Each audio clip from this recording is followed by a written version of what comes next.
우리는 야고보서 1장 2절부터 4절까지의 말씀을 보았습니다. 성경은 우리들에게 말씀하고 있습니다. 너희가 여러 가지 시험을 당하거든 온전히 기쁘게 여기라.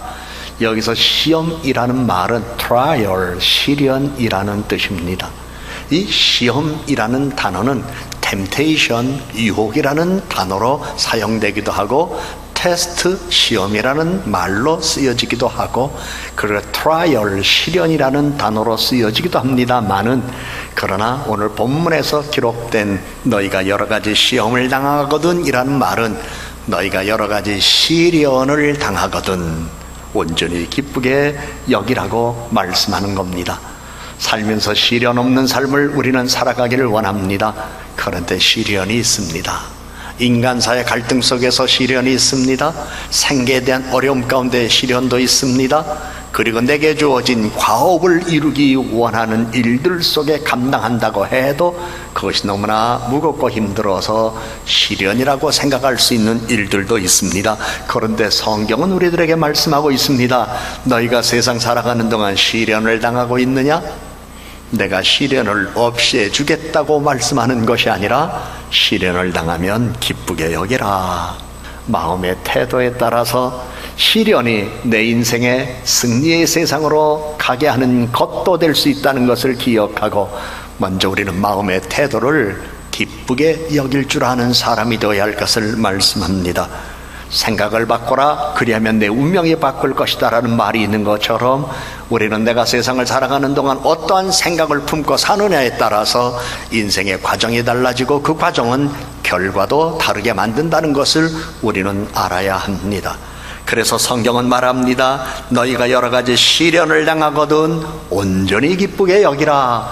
그러면서 마음과 삶의 태도를 새롭게 갖추어서 인내를 온전히 이루라고 말씀하고 있습니다. 여기서 인내를 온전히 이루라, 인내를 이루라 이렇게 말씀해도 될 텐데 무엇보다도 인내를 온전히 이루라는 말씀으로 왜 성경은 기록했을까요? 여기에서 오늘 설교 제목으로 여러분들에게 제시한 것처럼 인내라는 단어만 알아서는 안 된다는 것입니다. 인내 안에 끈기가 있는데 끈기가 없는 사람은 인내할 수 없다는 것을 우리들에게 가르쳐주면서 인내를 온전히 이루기를 원하는 사람이라면 끈기 있는 사람이 될 것을 성경은 말씀하고 있습니다. 이유가 있습니다. 아무리 인내라는 단어를 많이 알고 있어도 오래 참음이라는 단어를 많이 알고 있어도 끈기가 없는 사람은 쉽게 포기하기 때문입니다. 어느 연주자도 그러한 이야기를 하더군요. 내가 날마다 똑같은 곡을 연습하지만 그러나 실력이 느는 것 같지 않았습니다. 그러나 포기하지 아니하고 끈기를 가지고 같은 곡을 수십 번 또는 수백 번 반복해서 연습했더니 어느 날 기량이 발전된 것을 나는 확인했습니다. 끈기는 눈에 보이지 않게 자기를 성장시켜 주는 것입니다. 안타깝게도 우리 주변에는 끈기가 주는 보상이 있음에도 불구하고 많은 사람들이 중도에 좌절하고 포기하는 세례가 있습니다. 의외로 많은 사람들이 끈기 있게 견디지 못하는 이유 무엇일까요? 여러 가지 이유를 들어 말할 수 있겠지만 제일 먼저 떠오르는 생각이 있습니다. 진짜로 자기가 바라는 것이 무엇인지 분명하지 못하기 때문입니다. 성경은 야고보서 1장 8절에 두 마음을 품어 모든 일에 정함이 없는 자는 자기가 바라는 것을 얻을 수 없다고 분명히 말하고 있습니다. 만일 스스로 결정한 일을 마음으로 확신을 갖고 바라봐야 하는데 마음에 이미 두 마음이 있습니다. 이건 될 거야. 아니야, 안 될지도 몰라. 할 수 있어. 아니야, 난 못해. 해볼까 말까? 이런 두 마음을 갖고 늘 갈등 속에서 이랬다 저랬다 망설이는 분들이 참 많이 있습니다. 그래도 세월은 갑니다. 시간은 갑니다. 그런데 문제가 있습니다. 두 마음을 품고 어떤 일을 시작하면서 과정에 아무런 애로와 어려움이 없을 때는 문제가 없습니다. 뭐 두 마음을 품었는지 안 품었는지 남들이 알지도 못하고 그리고 되어지는 과정 속에서 그저 되어집니다. 그런데 문제가 발생합니다. 어려움이 찾아왔을 때에 어려운 일을 부딪히게 되었을 때에 결심이 사라지는 경우가 많습니다. 그래서 우리 믿는 사람들은 세상 살아가는 동안 우리 하나님께서 우리들에게 너희들은 세상에 대하여 담대하라 말씀하신 것처럼 우리는 세상에 대하여만 담대한 마음을 가진 게 아니라 자기 자신에 대하여 담대한 마음을 가져야 할 것입니다. 담대하려면 남과 나를 비교하지 말아야 합니다. 사람들이 흔히 저지르는 실수 중에 하나는 소수의 사람들만이 어떤 천재적인 능력이나 그리고 특별한 방법으로 성공한다고 생각하며 나 같은 사람은 나는 할 수 없다고 하며 지레 겁을 먹고 자기 스스로 자기가 할 수 있는 일들도 포기하게 하는 일들이 있다는 것, 우리는 그것을 알고 있기 때문에 우리는 담대하게 남과 나를 비교할 것이 아니라 내가 할 수 있는 일에, 내가 하는 일에 하나님의 도움이 있음을 믿고 최선을 다하는 것이 우리들의 삶의 태도야 함을 가르쳐주고 있습니다. 그래서 우리는 세상 살아가는 동안 자기 자신에 대하여 불만족스럽게 여기는 사람이기보다는 내게 능력 주시는 자 안에서 하나님의 은혜로 감당할 수 있다는 믿음을 갖고 인내를 온전히 이루기 위하여 끈기 있게 자기에게 주어진 일들을 감당하는 사람이 되어야 할 것입니다. 성공이란 지속적인 노력을 하는 것으로 이루어지는 것이지 어느 날 저절로 찾아오는 행운은 아닐 것입니다. 그래서 능력의 90%는 오래 견디기로 이루어진다고 합니다. 습관의 힘은 운명을 바꾸어 놓는다는 말도 있습니다. 달리 표현한다면 끈기 있는 좋은 습관을 가진 사람은 자신의 운명도 바꿀 수 있다고 가르쳐주는 말이기도 합니다. 여러분들은 어떤 좋은 습관을 가지고 있나요? 아니면 나쁜 습관을 가지고 있나요? 만일에 나쁜 습관을 갖고 있다면 과감하게 버려야 할 것입니다. 반복하지 말아야 할 것입니다. 그리고 좋은 습관은 끈기를 가지고 잘 이루고 유지하면 여러분의 생애 속에서 내가 원래 이런 사람이 아니었는데 나 이런 사람이 됐네 라고 발견하며 여러분 자신을 자랑스럽게 생각할 수 있는 그날이 올 수 있다는 것을 기억하고 끈기를 가지고 좋은 습관으로 여러분의 인생을 바꾸어 나가도록 하나님의 은혜와 능력을 얻는 여러분 모두가 되기를 주님 이름으로 축복합니다. 특별히 세상 살아가는 동안 소망이 없는 것 같을 때에 끈기를 키워야 합니다. 좌절로 인하여 승리에 대한 꿈이 흐려질 때 끈기를 키워야 합니다. 끈기가 있는지 없는지 판가름되는 시기는 인생의 어두운 시기를 통과할 때입니다. 그러므로 성공과 실패를 나누는 선은 너무나 미묘하기 때문에 언제 자기가 그 선을 넘어가는지 잘 모릅니다. 종종 경계선 상에 있으면서도 깨닫지 못할 때가 있습니다. 그런데 조금 더 노력하고 조금 더 인내하면 성공이 바로 자기 눈앞에 다가오는 것을 경험할 수도 있습니다. 그러나 많은 사람들이 경계선상에 있으면서도 깨닫지 못하고 조금 더 노력하지 아니하고 조금 더 참지 못하고 조금 더 끈기를 보이지 못하기 때문에 마지막 상황에 결국은 포기함으로 말미암아 기회를 놓치는 사람도 있다는 것, 우리는 주변에서도 발견합니다. 동투기 직전이 가장 어두운 것처럼 상황이 성공으로 전환되기 직전이 가장 어려울 수 있습니다. 조금만 더 인내하고 조금만 노력하면 소망이 없어 보이던 실패도 영광스러운 성공으로 바뀔 수 있다는 것을 인류 역사의 많은 사람들을 통하여 하나님은 우리들에게 보여주었습니다. 성경에는 끈기로 하나님이 하신 일을 보여준 사람들이 많이 있습니다. 아브라함도 그렇습니다. 모세도 그렇습니다. 여호수아도 그렇습니다. 갈렙도 그렇습니다. 다윗도 그랬습니다. 또한 이 세상에 오셔서 우리를 위하여 십자가에 달려 돌아가셨던 예수님, 부활 승천하셔서 하나님 보좌 우편에 계시지만 그분 역시 짧은 생애 속에서 수없이 많은 어려움을 당하셨지만 끈기 있게 감당하시고 그는 부활 승천하셔서 하나님 보좌 우편에 계시고 언젠가 세상의 심판의 주로 다시 오실 것을 말씀하시기도 했었습니다. 인류 역사에는 끈기를 가진 사람이 얻는 보상이 무엇인가를 보여준 분들이 많이 있습니다. 저는 정치인은 아닙니다만 특별히 정치인들 가운데 이러한 위대한 삶의 모습을 보여준 분들이 전 세계 우리나라에도 많이 계십니다. 그 가운데 몇 사람의 이름을 생각해 봅니다. 미국의 아브라함 링컨 대통령, 그분의 차서전을 보셨나요? 끈기의 보상이 어떤가를 우리들에게 보여준 분이 그분이기도 합니다. 또한 우리나라 대한민국의 과거의 김대중 대통령, 그분 또한 한 인간의 삶 속에 있어서 자기가 가진 신념을 이루기 위하여 포기하지 않은 끈기를 가진 한 인간이 세상에서 어떠한 인물이 될 수 있는가를 우리들에게 보여준 분이기도 합니다. 그런가 하면 남아프리카 공화국의 넬슨 만델라 대통령, 저는 남아프리카에 갔을 때 넬슨 만델라 대통령이 투옥 감옥으로 있었던 섬을 멀리서 바라본 적은 있었습니다. 그 섬에 갇혀서 오랜 세월을 끈기가 없었으면 그는 자신의 삶을, 자신의 생명을 지탱하지 못했을 것입니다. 그런데 그는 그곳에서 나왔습니다. 그리고 한 나라의 대통령이 되어서 흑백 문제로 인하여 심한 갈등을 겪고 있던 그 나라의 흑인 대통령으로서 민주화의 역사를 이룬 인물이 되기도 했었습니다. 그 외에도 많은 분들이 있을 겁니다.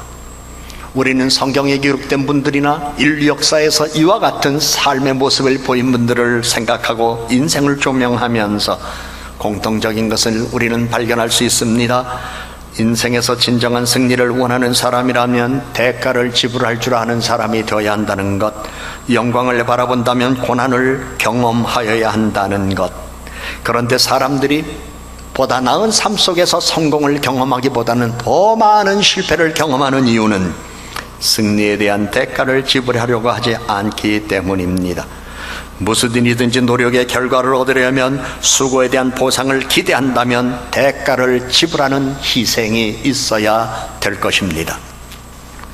성경이 우리에게 주는 말씀이 있습니다. 눈물 흘리며 씨를 뿌리는 자는 기쁨으로 단을 거두리로다.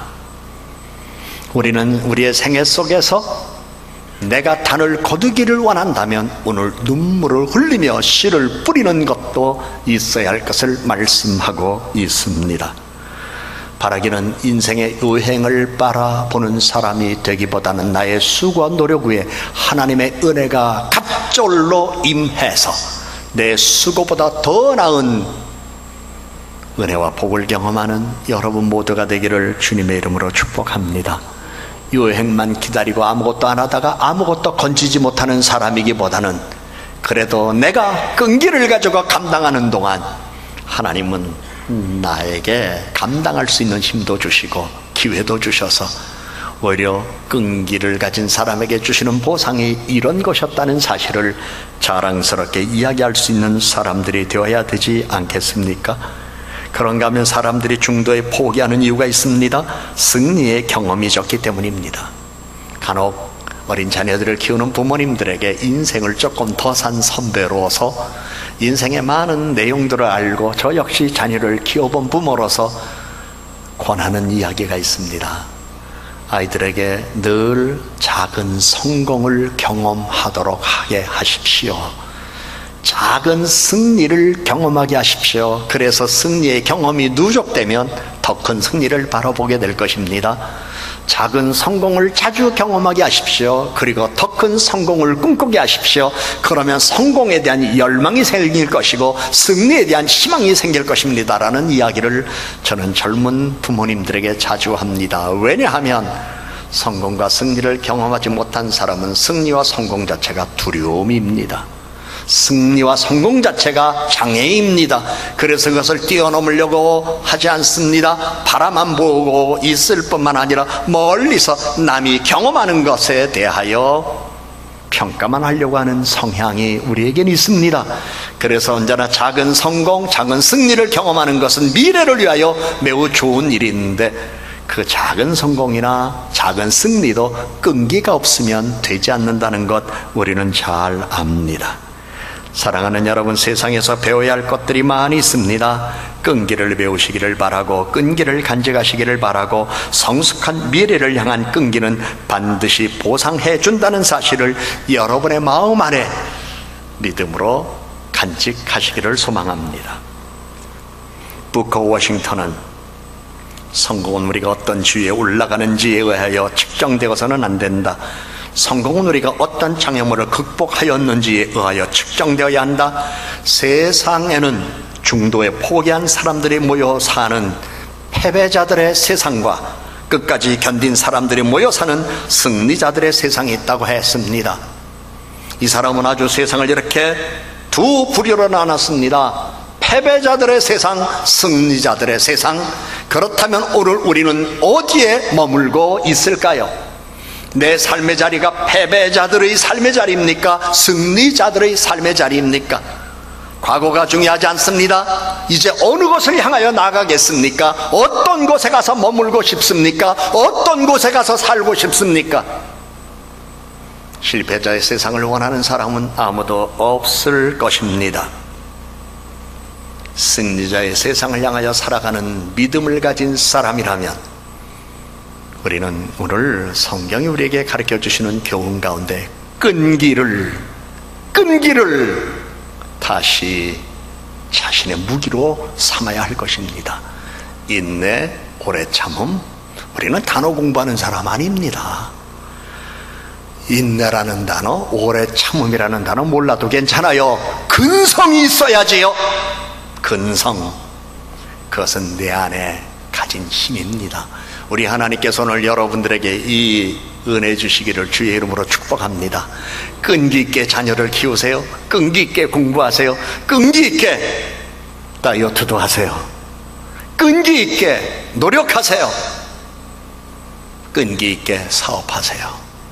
어떤 일이든지 내 삶의 목표가 하나님께 영광을 돌리는 일이고 주변 사람들에게 유익과 발전을 그리고 삶의 행복과 기쁨을 나눌 수 있고 나의 삶 속에 내가 이렇게 발전해 나가는 모습을 내가 보기를 원하는 사람이라면 우리는 오늘 성경 우리에게 하는 말씀을 기억해야 합니다. 너희가 여러 가지 시련을 당하거든 온전히 기쁘게 여기라. 인내를 온전히 이루라. 끈기 있게 살아라. 그리하면 보상의 은혜가 있다는 사실을 성경이 말한 것을 기억하고 승리자의 세상을 향하여 기여할 수 있는 사람들이 되는 우리 모두가 되기를 주님의 이름으로 축복합니다. 여러분, 좌절, 그것은 인생을 실패하게 하는 게 아닙니다. 잘만 사용하면 하나님께서 주시는 복을 받는 기회입니다. 정상으로 이끌고 가는 원동력이 되기도 합니다. 그러나 우리는 여기서 하나 깨달아야 합니다. 실패를 통해서 왜 내가 실패했는지를 깨달아야 합니다. 실패를 덮지 마세요. 실패를 부끄러움으로 생각하지 마세요. 실패를 통해서 내가 깨달은 것이 무엇인가 잊지 마세요. 그리고 그걸 지키세요. 다시는 같은 실패를 반복하지 않겠다는 다부진 마음을 갖고 깨달은 지식을 잘 활용하면 그 실패는 잠시 멈춤일 뿐 실패는 아닐 것입니다. 우리가 두 번의 인생을 살 수만 있다면 첫 번째 인생에서는 실수를 저지르고 두 번째 인생에서는 그 실수를 통해서 배울 수만 있다면 이라는 말을 로렌스라고 한 분이 한 적이 있었습니다. 여러분, 우리가 타임머신을 타고 다시 10대로 돌아간다면, 다시 20대로 돌아간다면 오늘 이 모습 그대로 이렇게 살아오기를 원하는 사람이 몇 분이나 계실까요? 오늘의 자신의 모습 속에 감사와 기쁨으로 살아가고 있지만 삶의 내용에 대해서는 만족스럽지 못한 생각을 가진 분도 계실 겁니다. 이런 분들에게 다시 가장 후회스러웠던 그 시점으로 다시 되돌아가서 다시 삶을 시작하라고 한다면 아마 인생은 또 바뀔 수도 있겠죠. 그런데 인간은 또 쉽게 좌절합니다. 인간은 또 쉽게 잊어버립니다. 그래서 또 이 나이쯤 되면 그때 가서 또 껄껄하고 후회합니다. 그럴 바에는 이제 살아온 만큼 살아봤습니다. 나이가 많든 적든 이것이 문제가 아닙니다. 오늘이라는 시점에서 인생의 의미를 찾습니다. 오늘이라는 시점에서 인생의 열매를 바라봅니다. 오늘이라는 시점에서 하나님이 하실 일을 기대합니다. 오늘이라는 시점에서 하나님이 하신 자랑스러운 일을 드러내기를 원하는 소망을 갖고 살아가야 될 것입니다. 사람들이 저지르는 최악의 실수는 첫 번째 실수로부터 교훈을 얻지 못하는 것이고, 두 번째 실수는 첫 번째 실수를 바로잡지 않는 데 있다고 합니다. 만일 실패를 통해서 참모습을 발견할 수 있다면 그 실패는 실패가 아닙니다. 오히려 하나님께서 우리에게 주실 복을 받는 디딤돌이 될 수도 있습니다. 위대한 인물들의 전기를 살펴보면 그들의 대부분 처음에는 어려운 실패 가운데 있었습니다. 그들은 실패를 통해서 자신을 발견하고 자신들이 무엇을 해야 할지를 발견한 사람들이었습니다. 만델라의 자서전, 그리고 김대중 전 대통령의 자서전, 아브라함 링컨의 자서전, 그 외 많은 위대한 인물들의 전기 또는 자서전을 읽어보세요. 거기에서 우리가 얻는 교훈이 많이 있습니다. 좌절하지 않는 법을 배울 수 있습니다. 하나님께서 우리에게 힘 주십니다. 하나님께서 우리에게 능력을 주십니다. 하나님께서 우리에게 지혜를 주십니다. 하나님께서 우리에게 기회도 주십니다. 하나님께서 우리에게 복도 주십니다. 사도 바울은 인생을 달리기 경주에 비유했습니다. 경기에 임하는 선수들이 엄격한 훈련을 거친다고 하면서 위대한 사람들의 삶은 여러 가지 실패와 투쟁과 그리고 훈련으로 엮여져 있음을 이야기했습니다. 실패를 통해서 우리는 우리 스스로 겸손해질 수 없는 사람이미에 하나님이 사건을 통해서 우리를 겸손한 사람으로 낮춰주십니다. 잃어버렸던 순수한 동기도 찾습니다. 그리고 영혼이 깨끗해지며 주님을 바라보는 소망의 믿음을 갖고 바른 가치를 알아볼 수 있게 되고, 그리고 내가 실패를 해봤기 때문에 오늘도 어려운 사람들을 이해하게 되고 동정하게 됩니다. 그리고 이러한 실패를 통하여 이 같은 영적인 변화를 통하여 새 사람이 되는 변화를 경험하면 결국 자신이 새 인간으로 태어나는 기쁨도 경험할 수 있습니다. 우리는 인생을 살아가면서 필요한 것이 있습니다. 끈기가 조금 더 필요합니다. 조금 더 끈기를 가지고 힘을 내셔서 여러분의 삶 속에 끈기로 주시는 하나님의 보상을 경험하는 우리 사랑하는 성도들이 되기를 주님의 이름으로 축복합니다. 성경은 오늘 우리들에게 말씀합니다. 너희가 여러 가지 시험을 당하거든 온전히 기쁘게 여기라, 인내를 온전히 이루라 말씀하고 있습니다. 힘들고 어려운 세월 속에서 참는 것도 한도가 있다는 말들을 사람들이 하지만, 그러나 조금 더 참으십시오. 끈기를 가지고 거기에 하나님께서 주시는 복이 있을 것입니다. 기도합니다.